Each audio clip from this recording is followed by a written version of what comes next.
This is Ask a Puppy Trainer Show, episode number 91. I'm Bethany, this is Sparky, welcome. And we're gonna dive right in. We've got quite a few questions today and we can be a little long-winded sometimes. Us? No. So we're just gonna dive right in. We're not long-winded. Kristen Hinch says, how do you know when to feed and provide water in the structure? 8-week Cavachon puppy. Well, I would say that for me, I give water anytime my dog comes out of crate and after I play or train with the puppy. But it's only like a little bit of water in the bottom of a bowl. They can get as much as they want. If they start guzzling, I might give them a little break from the water.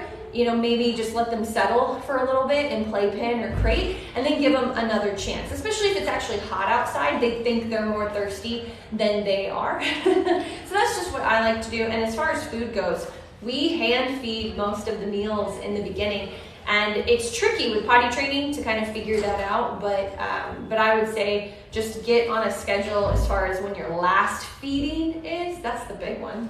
Yeah, if you're having any potty accidents, we've looked up the measurement. It doesn't apply to Dalmatians and certain breeds that need to have free access to water, but the standard measurement is a half cup of water per 30 pounds of body weight every 2 to 3 hours. So you got a 15-pound dog, you're only giving a quarter cup, and you get the idea. Yep. When you're doing that, by the way, if you have a dog heavily panting after giving them water, wait 10 to 15 minutes. That allows their body to settle. Coming up fast. They can't hear anything. You guys can't hear? What? Who can you not hear? Bethany or myself or both? On Instagram it says I can't hear anything. Well, they should be able to, even if these... Can anyone else message in and tell us if you guys can hear anything either? Yeah, because even if these aren't working, you should hear a bad, echoey version of us. Dusty, get your butt off him. There you go. Sorry. Anyone else? Help us out, Instagram. TikTok, can you guys hear us okay? Does everything sound on the up and up? Come on, guys. Commenting people. Come on, can you hear us? We can hear just fine, so TikTok is good. We need someone else from Instagram to chime in about being able to hear us, please. And if you don't, we're going to assume that other people can, and we're going to keep we're going to have to keep on going. Okay. Okay, another small one. Halloween Town. Whoa, you must really love Halloween for your... Hey, I loved it too. That was for your handle to be Halloween. Man, I'd like to look at your photos of Halloween and stuff. Okay, harness It's a Disney show. Harness or collar, which is best for walking dogs? For puppy, we use harness. We never use collar, but as the puppies get older, we do choose training tools depending on the puppy's needs. Dusty's on a slip leash. He's almost always been on a slip leash. That's what's best worked for him. Sometimes bigger dogs or pushier dogs might need something different. Also depends on your skills as how much experience you have as a handler, but always get one-on-one help or really do some due diligence and researching if you don't just use a harness and a clicker. Did it say for walk specifically? Yeah, it's for walk specifically. That's why I said no collar. Inside the house, just dragging around a leash, collar is usually fine. Is it okay? Nope, you can't hear. Oh. Unplug, replug. Just try that really They quick. can't hear it all. That's crazy. TikTok, we're having technical difficulties today. And we apologize to whoever we said it might just be your phone. I know. Whoever gave us that information. Such a jerk. We might have to do apologize. without mics. That's fine. Wait, replug the mic in. Replug it in and see if it works. I think she did that because she thought it would be easier, That's not working. Oh, we didn't try it twice. Now we're going to try it twice. That's my fiance, guys. Can you tell? I'm saying nothing. Hi, guys. TikTok. Is it working? It's not working. Okay. Son of a Goodbye, gun. microphones. Sorry, Hang on. TikTok, we're going to get to your question because you guys have been... Pull it out. Okay, there we go.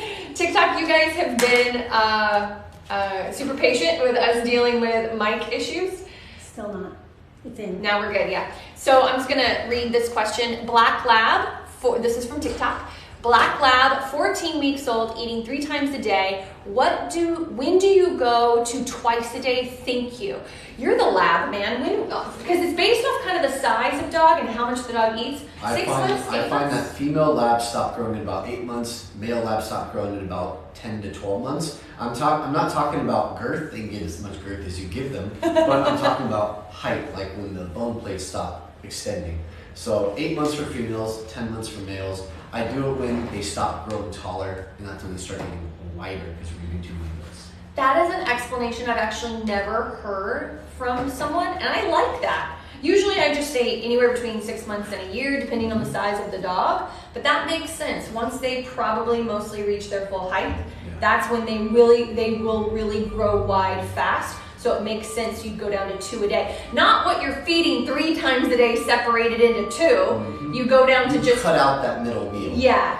I've heard a lot of breeders actually telling people to only feed 1 meal to their dog. Puppies? Which is really weird to me. So I'm just going to touch on that. No, really, puppies. Like 12 to 16-week-old puppies. No, don't do that. There's a reason why we don't like that is because puppies need 3 meals a day to get their maximum growth potential out of it. Otherwise, 1 large meal just becomes a whole bunch of poop, and then it can actually get malnourished from that. There's got to be a reason. There's got to be like a couple of It was like weird it was a breeders. doodle breeder. It was a weird thing, but we do not recommend that. We recommend 3 meals a day until their height is stopped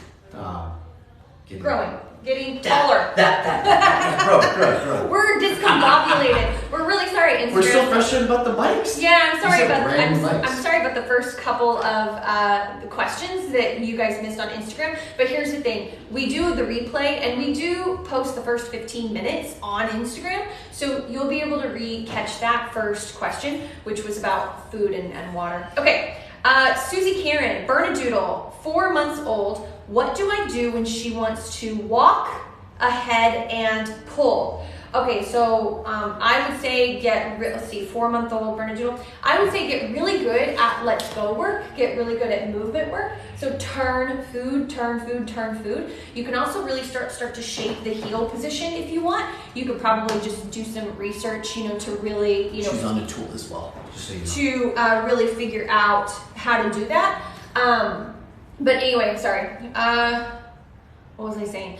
So your let's go work is just move when I move, stop when I stop. So don't try to get all tricky with it. It's just turns, food, turn, food. And if your puppy won't yet listen to you enough for food when you go outside of the house, you need to build some food drive inside of the house, in the yard. If you don't have a yard, in the parking structure of your condo, in the hallway of your condo, because it's really about getting focus from the dog. And I don't mean you all have to have puppies that stare at you all the time.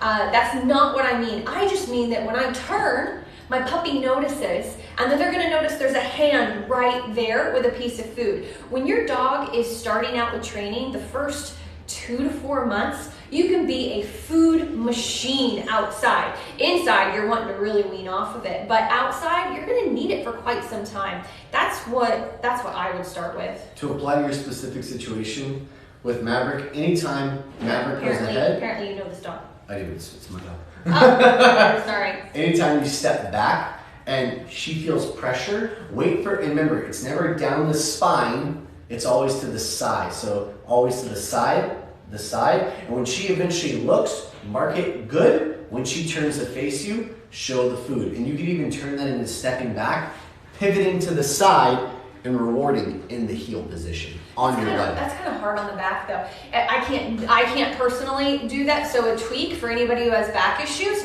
all you gotta do is have the treat rested on top of your knee, not beside your leg, not back here, rested on top of your thigh. Walk backwards. When your dog turns and their body is straight, release the food, then turn and start walking. And then repeat, rinse and repeat. It's almost like you're doing come and then turn and walk. Come, it looks like that, but just say let's go. All right, cool, let's move on. ICMT, Tobias. There we go, that's what I'm going with. How can you train a puppy with a 5-year-old daughter? Well, you train the daughter too. Yeah. Wait, we have the 5-year-old daughter. I mean, you train the daughter too. Oh, it's Sika's mom. Okay, gotcha. So do you want to take this? No, she hasn't done any lessons with us yet, so you tackle it. Oh, okay. I'll jump in. Okay, so yeah, so you'll work with Sparky, but you can get my 2 cents now.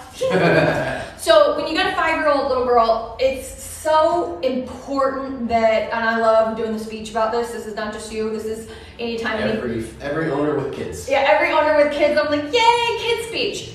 We have forgotten to show our kids that these are not stuffed animals. They're predators.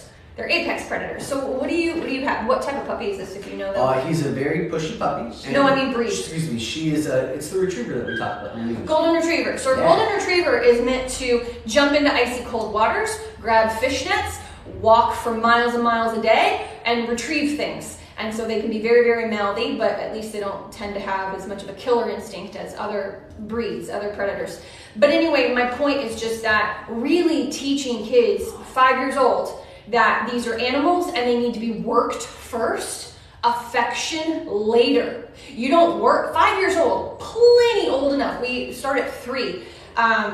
You don't work the dog, you don't pet the dog. If they really just have to have something to squeeze all day, there are tons of companies that will get a look-alike pillow of your dog. You can be like, here. It works. Really it clever. Totally works in households. I've done it a few times now and it's really helpful. They will literally squeeze the pillow until they're ready to work. Okay, anyway, it's a whole thing. But the point is, you've got to start with the foundation. And with a kid, with a 5-year-old and a puppy, it's got to be super simple. Like jump on place, sit, and break. And that's something that we teach in our school. You can check out the online. Lesson 1. Under lesson 1, you can check out the online program that we have. Go to thepuppyacademy.com, tap on the online part. We have an online school, goes over all of this. But you're going to work on advancing the dog, on advancing impulse control. With your 5-year-old, you're going to choose whatever the dog knows. So if right now all your dog knows is sit and break, totally fine. Or sit and come, whatever it is, that's fine. Teach the daughter to stand like a tree, how to have one piece of food in her hand. Don't have her do this. She'll get her little fingers bit off with puppy teeth. Have her just do it this way. If you can teach her to hold it with her thumb, the treat with her thumb, that's great. If not, she can just say sit and good and give a piece of food. 3 to 5 minutes a day of sit and come, but you're there with her holding the leash of the puppy if the puppy's jumpy and things like that. And then if she only lasts 60 seconds, it's like, okay, give the puppy a little pet. All right, now go do whatever else, And if you work 3 to 5 minutes, you can go snuggle on the bed with the puppy. A dog is a chore. Animals are a chore. And so it's like you check off the list, you worked with your dog today, you get this as a reward. That's my personal preference with That's her dogs. Yeah. Oh, you want to go and just read that one? Kristen Hinch, she's the one who submitted about the 8-week Cavachon. Kristen asked earlier about feed and provide water for the 8-week Cavachon. Is it a follow-up question? She said, hello, first night at home with 8-week Cavachon. Kennel will be in our room at night. How long to wait out the crying before letting out for potty? You guys are the best. You got to figure out if it's potty or not. And yeah, thank you. Yeah, most of the time the whining is not for potty. So have you gotten on a schedule? And if not, can you DM us and we will send you a skeleton of a schedule for you to kind of play around with? The one that we do in our online school. Some dogs have a genetic predisposition to be a lot more vocal in the crate. It could come from maybe being shortened on their nursing, maybe being taken away from the mother too soon. There's a lot of factors that go into it. Even just not being able to get one of the teats from the mother at a very young age, so they're more prone to separation anxiety. If you let this dog out of the crate on the leash, on the harness, too young, you can carry them out to the potty area and they kind of just look around. This dog played you. Yeah. And that means they go right back to the crate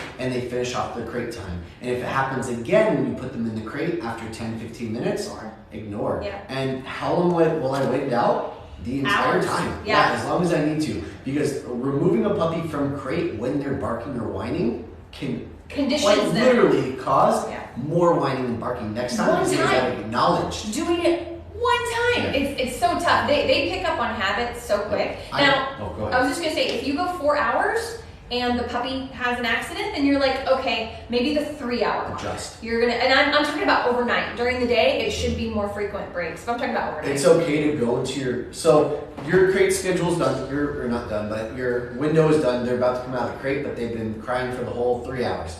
You walk into the room and you still have to let them out to go potty. If they stay in there, they will have an accident. Some dogs cry for a long time. Yeah. You walk in there and you just freeze in front of the crate. And when they stop, you go like, oh, someone's here. You're not acknowledging the bark by freezing. You're acknowledging the fact that they're stopping barking when you freeze, and then you can bring them out of the crate. You just got to make sure that you still get them out for that potty, but don't walk in like a rush to go bring them out of the crate. Right. Because they're like, oh, look at that human heel. Human come. They're giving you obedience commands. That's right. That's right. That's her line. I love it. Okay. It's every time now. Dr. Ariel Caruso. I don't know, that sounded like a really Ariel. cool I name. like Ariel. Ariel. Yeah, Ariel. There's only one L for Ariel. Just like, if it's Ariel. Anyway, doctor, my puppy is going potty outside every time I take her out, which is every time we change activities or on the hour. She can hold it for 8 hours in crate at night, but she still pees the second I look away in the house, primarily in her gated area. I'm trying to tether her to me in the house, but she's only 10 weeks old, 3 pounds. 3 pounds. You got a bladder of a walnut. She spends time in her crate when I'm at work, so I need a non-crate alternative. Your non-crate alternative is covering the puppy pen in potty pads, just so she doesn't go. Praying she doesn't eat them. Just so she doesn't get in the habit of going on the floor. Yeah, as soon as you start to see destructive behavior, you've got to get rid of the puppy pads. But anyway, this is. I'm not trying to push your question off, I swear, but this is normal for a 3-pound puppy at 10 weeks old, because when they're in crate, plus their circadian rhythm really kicks in nicely with a lot of dogs, so this is common. But during the day, when it's daylight, they're out of crate, they're moving. Yeah, they're gonna have to go every 45 minutes to an hour, 3-pound puppy. I went through the same thing. 10 weeks old too? Oh my gosh. Every hour. Yeah, every hour. And that's what she was saying. And so that's really common. You need to do some crating during the day too, to help her learn how to build her ability to hold it during the day. When you're home. When you're home, yeah. When you're home. So start at like an hour and a half. You can actually DM us for a structure schedule, and we can kind of give you our recommendation that we do for our online school. Honestly, yeah, check out our online school. We have a lot of videos about this particular thing, and we even give different crate setups in one of our videos where we set up a living room on our training floor, and we show different ways of using the crate with the playpen as a combination. But it'll be months. I mean, they don't even learn how to really tell their brain to tell their body that they've got to go and hold it for like 5-6 months, and that's for a normal sized dog. So smaller dogs are notoriously more difficult. So you've got a few months of teaching her how to build up her ability to hold it, but not when she is free in the home, in the playpen, tethered to you. It's gonna remain every hour for at least another month to 2 months, maybe even 3. We got probably 15, 20 dogs right now that are around that same age, and a little bit bigger, some the same size. They all pee at the hour mark. Some of them are 4.5 months old, and they still pee at the hour mark, and we're just starting to push them up, and they are having accidents in the crate. It's very common. Yeah. Okie dokie. Nikki says, 5-month-old Corgi. I work a hybrid model. Oh, a couple days in the office, a couple days at home. A lot of people are doing that now. I've been strictly at home since we brought this dog home, but now I'm going to need to transition soon. My plan is to have him awake at 7, then we leave for work. Crate. Someone will come to let him eat, play, lunch for an hour or 2. Crate again, noon to 3 p.m. That sounds great. When I'm home from work for the day, I can have him out. No. You want to practice the same schedule you're going to be on. Keep reading your question. Oh. It's almost like she's told me that. Kimberly said I should keep reading your question. Okay. Once he's able to be out of crate more often during the day, should I keep him on the same schedule regardless? Yes! I'd like to let him be out with me if I'm home. No! But I don't want to make it confusing for him. You will make it confusing for him. He can be out with you a little more, but not a ton. Like, you still want to have like the same rotation. So maybe instead of 12 to 3 p.m. when you're at work and he's in crate, you can do 12 to 2. You know what I mean? You still need to have that same schedule. Note, he'll always have some crate time every day. I work from home because I go to the gym those days. That's different. That's totally different. When you leave the house, it creates a negative association to only put him in when you're leaving. Yeah. He has to have crate time when you're home. It's more important when you're home with the puppy than when you leave. Yep. And to us, we're like, yeah, but we hear the crying all day. It's gonna happen. You gotta get used to it, and he's gotta get used to you being in the house, hearing the steps and all the things that you do in your home and being able to settle even with that. I'm going to mention this too. I don't remember where she said the crate is, but if it's not in your bedroom or as far away from your main living area as possible, it should be. Yeah, don't have it where you work. Correct. Your puppy needs to get used to being away from you for the hour and a half, 2 hours, whatever time you're doing in the crate when you're home. Yeah. It is really stressful. We come across puppies that even struggle on like Monday through Friday. They do so good. And then on the weekend, the family has them out all weekend or they only do a little crating. Then they struggle Monday and Tuesday. Then Wednesday, Thursday, Friday, they got it. They're good. And then they struggle again. And it's not good for the dog. It's the same as if you had a baby, guys. They have to have a consistent nap schedule.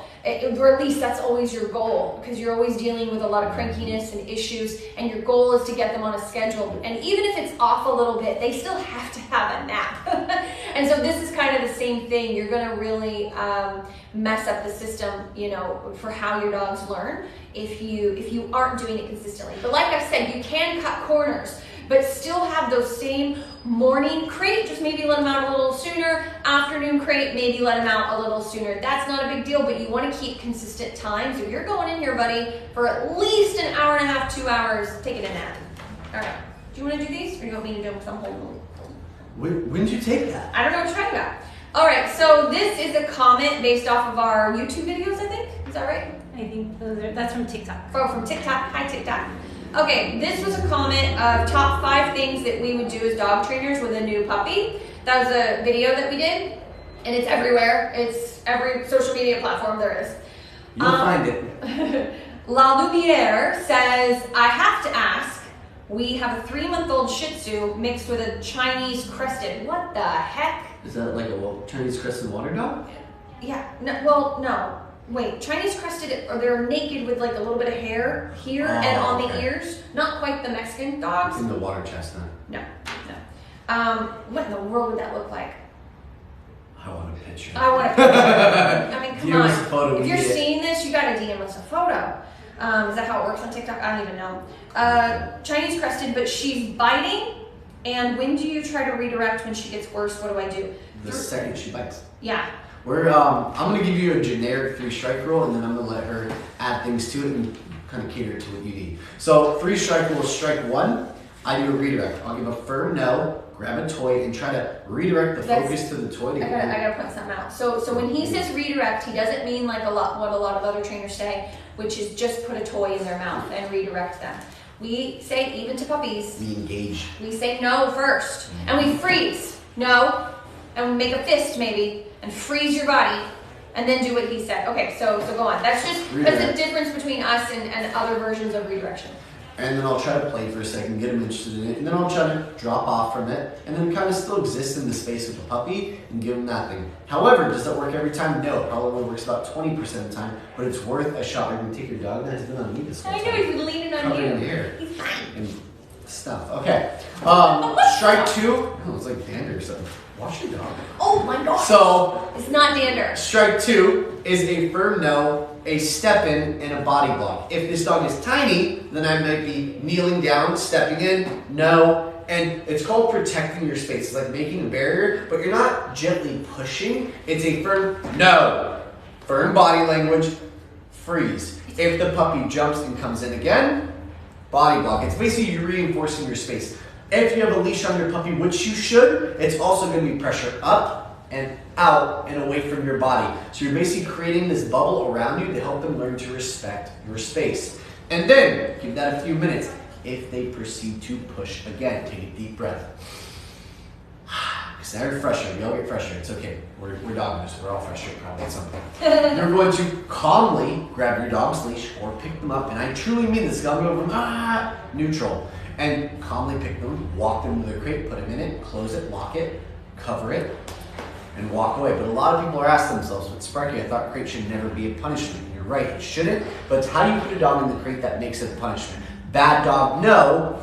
Crate, that's negative association. Neutral energy, calm, put them in there, and they're kind of just sitting there like, what the heck? I was biting mom, and I know how much she loves that. And then I ended up in the crate. It's our way of saying, I've done as much as I can to help you, and there's nothing more I can do. Take a nap, go to sleep, and I'll see you in a couple hours. It's my way of redirecting the bad energy into sleep, because most puppies that do this, they're cranky and frustrated, and they're probably tired. Probably overtired. Puppies this age should be sleeping 16 to 20 hours a day. My preference would be 18, but Bethany says that doesn't go over well with a lot of people. So. The thing is like, it's more for you. You know, when you get to the point where you put them in crate, it's really more for you because you're struggling. And you can't just keep doing the same thing over and over again in the moment and expect a different result. I want to say really quick, you know, is this happening when you're petting your puppy? Because I see this a lot. So if that's the case, your puppy doesn't want to be pet. They want to be worked with. They need more mental stimulation. By mental stimulation, I don't mean go get a puzzle toy. That is not what I mean. I mean teach your dog how to do something and teach them some impulse control. Stopping and waiting at crate door, waiting for food bowl. Take their food, divide it into 10 different little sections and teach them how to wait for food bowl. Mental work will tire them out. They're telling you that they have extra energy, they're frustrated. It's very typical for that age to be mouthy and they don't want to be touched. They want to be worked with, or what he said, they're overtired. Those are the two reasons that puppies will really go at it with nipping. And most Shih Tzus, this is why people get them, is to give them affection than to be a lap dog. Puppies of any age, any breed, usually don't want to be pet for long periods of time. They want to be trained, worked, or played with. We are not big fans of doing long periods of play because it actually almost like rewards that big energy and leads to more biting. Short periods of play. We want 3 to 5 minutes of play, 10 to 15 minutes of training. But really look at how when you are petting your puppy, is it calming them down? Do they relax into, he's an older dog, but I could take a puppy and do the same thing with them, is I could touch them in a way that is very therapeutic, more like a massage. Stay away from the head and the ears of puppies. Of course they're gonna bite you because they wanna bite you. Their teeth are changing and they're puppies and they need to chew on stuff. But then that turns into harder biting, nipping, demand nipping. So it's like, stay away from the head. That's the softest and funnest part. If your puppy is like this and really doing great, then you can work your way up to the head. But I've done this with so many puppies, and as soon as I do this, they slowly turn and go, ow, because it's just so instinctual for them. So don't do it. Okay, we gotta move on. So just don't do it. I gotta move on. I gotta sum it up, okay? How long to leave a puppy in the crate? That was a video that we did. And Simi K. Dubs says, how old should they be when they're able to hold it till morning? And how do you build up to that? Oh, every that dog really is a little bit different. Yeah, every breed and age and size is different. I think that when you want to even how the breeder handled them. That's true. Whether they've been crated, whether they had free roam in their whelping litter box. Whelping box, thank you. Litter box. Litter box.